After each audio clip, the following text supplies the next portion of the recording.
നമസ്കാരം. മലയാളി വാർത്തയിലേക്ക് സ്വാഗതം. ഇന്ത്യയുടെ കരുത്ത് അത് ലോകരാഷ്ട്രങ്ങൾക്ക് ഇപ്പോൾ ബോധ്യമായിട്ടുണ്ട്. ഓപ്പറേഷൻ സിന്ദൂറിന് പിന്നാലെ തന്നെ അത് ഒന്നും കൂടി ഊട്ടി ഉറപ്പിക്കുകയാണ് മറ്റുള്ള രാജ്യങ്ങളും, അവർക്ക് മുന്നിൽ ഇന്ത്യയും. ഇപ്പോൾ കഴിഞ്ഞ കുറച്ച് ദിവസങ്ങളായിട്ട് ചർച്ച സൈനിക അഭ്യാസത്തിനിടെ അടിയന്തര സാഹചര്യത്തിൽ തിരുവനന്തപുരം വിമാനത്താവളത്തിൽ ഇറക്കിയ ബ്രിട്ടീഷ് നേവിയുടെ യുദ്ധവിമാനത്തിൻ്റെ വാർത്തകളാണ്. F-35 ഇപ്പോൾ വരുന്ന ഏറ്റവും ഒടുവിലായിട്ട് വരുന്ന റിപ്പോർട്ടുകളും പ്രകാരം യുദ്ധവിമാനത്തിൻ്റെ മടക്കയാത്ര ഇനിയും വൈകിയേക്കും. അമേരിക്കൻ നിർമ്മിത F-35B യുദ്ധവിമാനത്തിൻ്റെ ഹൈഡ്രോളിക് സംവിധാനത്തിനാണ് തകരാർ കണ്ടെത്തിയത്. ഇത് പരിഹരിക്കാനായി 7 അംഗ വിദഗ്ധ സംഘം കഴിഞ്ഞ ദിവസം രാവിലെ 7ഓടെ ഹെലികോപ്റ്ററിൽ വിമാനത്താവളത്തിലെത്തിയിരുന്നു. ഉച്ചവരെ പരിശോധിച്ചിട്ടും തകരാർ എന്താണെന്ന് കണ്ടെത്താനും അത് പരിഹരിക്കാനും സാധിച്ചിട്ടില്ല. ഇന്നും പരിശോധന തുടരുമെന്നാണ് സൂചന. തകരാർ പരിഹരിക്കാനായാൽ യുദ്ധവിമാനം കടലിൽ 100 നോട്ടിക്കൽ മൈൽ അകലെ നങ്കൂരമിട്ട HMS പ്രിൻസ് ഓഫ് വെയിൽസ് വിമാനവാഹിനി കപ്പലിലേക്ക് മടങ്ങും. ഈ വിമാനത്തിന്റെ പ്രശ്നം കാരണം യുദ്ധവിമാനത്തിനും തിരികെ പോകാൻ സാധിക്കുന്നില്ല. അമേരിക്കൻ നിർമ്മിതമായ ആധുനിക സൂപ്പർസോണിക് യുദ്ധവിമാനങ്ങളുടെ 5ാം തലമുറയിൽപ്പെട്ട F-35B ലൈറ്റ്നിംഗ് II വിമാനമാണിത്. HMS പ്രിൻസ് ഓഫ് വെയിൽസ് കപ്പലിൽ നിന്ന് പരിശീലനത്തിന്റെ ഭാഗമായാണ് വിമാനം പറത്തിയത്. F-35യുടെ വരവ് ഇന്ത്യൻ വ്യോമസേന തിരിച്ചറിഞ്ഞതും ലോകത്തെ ഇപ്പോൾ ഞെട്ടിച്ചിട്ടുണ്ട്. കാരണം ശത്രുസേനയുടെ റഡാർ കണ്ണുകൾ വെട്ടിച്ച് പറക്കാൻ കെൽപ്പുള്ള അത്യാധുനിക സ്റ്റെൽത്ത് സാങ്കേതിക വിദ്യയുള്ള വിമാനമായാണ് F-35 അറിയപ്പെടുന്നത്. റഡാറുകൾക്ക് കണ്ടെത്തുക ഏറെക്കുറെ അസാധ്യമെന്നാണ് അവകാശവാദം. എന്നാൽ ഇതെല്ലാം തന്നെ പൊളിഞ്ഞിരിക്കുകയാണ്. ഇന്ത്യയുടെ ഇൻ്റഗ്രേറ്റഡ് എയർ കമാൻഡ് കൺട്രോൾ സിസ്റ്റത്തിന് വിമാനത്തെ ആകാശത്ത് വെച്ച് തന്നെ തിരിച്ചറിയാൻ സാധിച്ചിരിക്കുകയാണ്.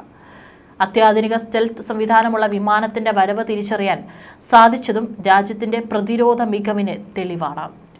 ഇന്തോ പസഫിക് മേഖലയിൽ സഞ്ചരിക്കുകയായിരുന്ന ബ്രിട്ടീഷ് നാവികസേനയുടെ വിമാനവാഹിനി കപ്പലായ HMS പ്രിൻസ് ഓഫ് വെയിൽസിൽ നിന്ന് പറന്നുയർന്ന യുദ്ധവിമാനം ശനിയാഴ്ച രാത്രിയാണ് തിരുവനന്തപുരത്ത് അടിയന്തരമായി ഇറക്കിയത്.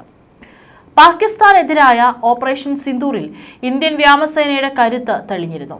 പാകിസ്ഥാൻ മിസൈലുകളെല്ലാം ഇന്ത്യൻ വ്യോമ പ്രതിരോധം കണ്ടെത്തി തകർത്തു. ഇതിന് പിന്നാലെയാണ് F-35 യുദ്ധവിമാനം ഇന്ത്യൻ ആകാശ അതിർത്തി കടന്നത്. അതും ഇന്ത്യ തിരിച്ചറിഞ്ഞു. ദക്ഷിണേന്ത്യയിലും ഇന്ത്യൻ വ്യോമകരുത്ത് ശക്തമാണെന്ന് തെളിയിക്കുന്നതാണ് ഈ സംഭവം.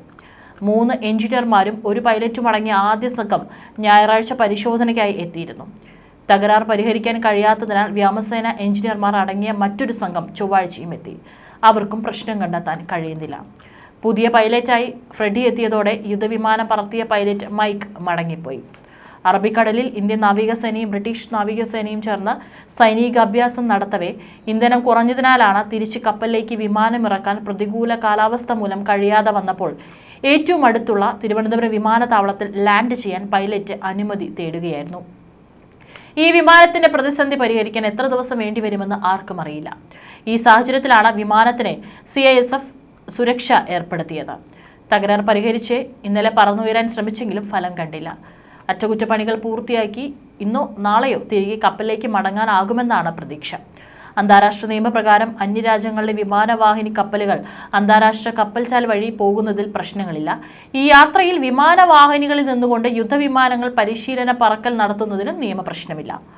F-35B വിമാനത്തിൽ മുഴുവൻ ഇന്ധനവും നിറച്ചാൽ 2000 കിലോമീറ്ററോളം പറക്കാനാകും. ഇതിനു പുറമെ അധിക ഇന്ധന ടാങ്കുകളും ഘടിപ്പിക്കാനാകും. എന്നാൽ പരിശീലന പറക്കലുകളിൽ നിശ്ചിത അളവ് ഇന്ധനമേ നിറയ്ക്കാറുള്ളൂ.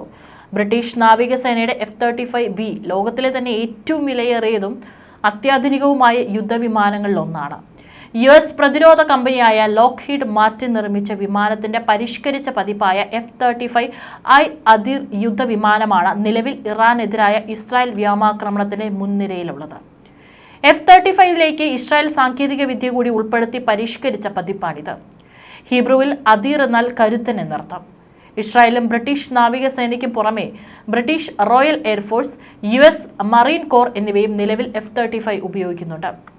F-35 വിമാനങ്ങൾ ഇന്ത്യക്ക് വിൽക്കാനുള്ള സന്നദ്ധത ഈ വർഷം ആദ്യം US പ്രസിഡന്റ് ഡൊണാൾഡ് ട്രംപ് അറിയിച്ചിരുന്നു. പക്ഷേ ഇനിയും ഇന്ത്യക്ക് കിട്ടിയിട്ടില്ല. ഇതിനിടെയാണ് ഈ വിമാനം ഇന്ത്യയിൽ അപ്രതീക്ഷിതമായി എത്തുന്നത്.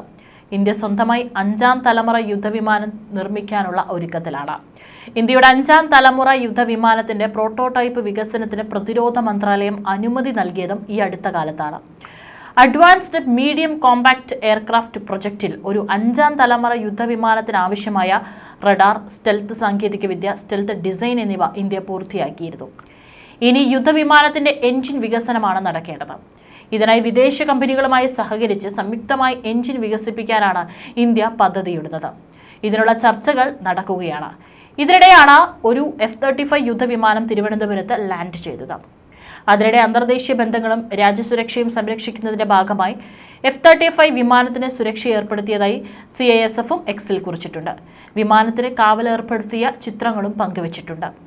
ഇന്ത്യൻ നാവികസേനയും ബ്രിട്ടീഷ് നാവികസേനയും സംയുക്തമായി അറബിക്കടലിൽ സംഘടിപ്പിച്ച സംയുക്ത സൈനിക അഭ്യാസത്തിന് എത്തിയ HMS പ്രിൻസ് ഓഫ് വെയിൽസ് എന്ന യുദ്ധക്കപ്പലിന്റെ ഭാഗമാണ് F-35. വിമാനത്തിന്റെ തകരാർ പരിഹരിക്കാത്തതിനാൽ ആഴക്കടലിൽ യുദ്ധക്കപ്പൽ ഇപ്പോഴും തുടരുകയാണ്. ഇന്ത്യയിലെ സ്വകാര്യ പ്രതിരോധ കമ്പനികളെയും സഹകരിപ്പിച്ചാകും AMCA പ്രൊജക്ട് മുന്നോട്ട് പോവുക. പൂർണ്ണ തോതിലുള്ള പ്രോട്ടോടൈപ്പ് നിർമ്മിച്ച് പരീക്ഷണ പറക്കൽ വിജയകരമായി നടത്തിയാൽ 5ാം തലമുറ വിമാനം സ്വന്തമായി രൂപകൽപ്പന ചെയ്ത് നിർമ്മിക്കാൻ ശേഷിയുള്ള ചുരുക്കം ചില രാജ്യങ്ങളുടെ പട്ടികയിലേക്കും ഇന്ത്യ എത്തും. നിലവിൽ അമേരിക്ക, റഷ്യ, ചൈന, തുർക്കി എന്നീ രാജ്യങ്ങൾക്ക് മാത്രമേ സ്റ്റെൽത്ത് സാങ്കേതികവിദ്യയുള്ള യുദ്ധവിമാനം നിർമ്മിക്കാനുള്ള സാങ്കേതികവിദ്യ കൈവശമുള്ളൂ. MACA പ്രൊജക്റ്റിലൂടെ ഈ സ്ഥാനത്തെ 5ാമത്തെ രാജ്യമായി ഇന്ത്യ മാറും.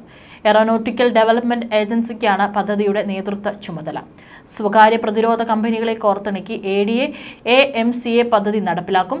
AMCA പദ്ധതിക്ക് കീഴിൽ സുപ്രധാനമായ സാങ്കേതിക വിദ്യകളെല്ലാം ഇന്ത്യ സ്വന്തമായി വികസിപ്പിച്ചിരുന്നു. ഇരട്ട എഞ്ചിൻ മൾട്ടി റോൾ യുദ്ധവിമാനമാണ് AMCA വിഭാവനം ചെയ്തിരിക്കുന്നത്. ആയുധങ്ങൾ വഹിക്കാനുള്ള ഇന്റേണൽ വെപ്പൺ ബേ, അത്യാധുനിക ഏവിയോണിക്സ്, കരുത്തുറ്റ പ്രകടനം എന്നീ സവിശേഷതകൾ AMCAയ്ക്കുണ്ടാകും. ഇതിനൊപ്പം ലോയൽ വിങ്മാൻ പദ്ധതികളിൽ ഉൾപ്പെടുത്തി ഒരേ സമയം ആളില്ലാ യുദ്ധവിമാനങ്ങളെ നിയന്ത്രിക്കുന്ന കമാൻഡ് സെന്ററായും ഇതിന് പ്രവർത്തിക്കാനാകും. ഇതിലെ പൈലറ്റ് ഡ്രോണുകളുടെ കൂട്ടത്തെ നിയന്ത്രിച്ച് ശത്രുക്കളെ നേരിടുന്ന പദ്ധതിയാണ് ലോയൽ വിങ്മാൻ. ഇതിനായി കാറ്റ്സ് വാരിയർ എന്നൊരു ഡ്രോൺ DRDOയും ADAയും ചേർന്ന് വികസിപ്പിക്കുന്നുണ്ട്. AMCAയ്ക്കായി ഇന്ത്യ അത്യാധുനിക ഇലക്ട്രോണിക് വാർഫെയർ സ്യൂട്ടാണ് വികസിപ്പിച്ചത്. നിലവിലെ വേഗതയിൽ പോയാൽ 2035-ൽ ആദ്യത്തെ AMCA വ്യോമസേനയ്ക്ക് കൈമാറാനാകുമെന്നാണ് പ്രതീക്ഷിക്കുന്നത്. 2024-ലാണ് AMCA പദ്ധതിക്ക് സുരക്ഷാ കാര്യങ്ങൾക്കുള്ള മന്ത്രിസഭാ സമിതി അനുമതി നൽകിയത്. 10 വർഷത്തിനുള്ളിൽ ആദ്യത്തെ യുദ്ധവിമാനം കൈമാറാൻ കഴിയുമെന്നും DRDO ചെയർമാൻ സമീർ കാമത്ത് പറഞ്ഞിരുന്നു.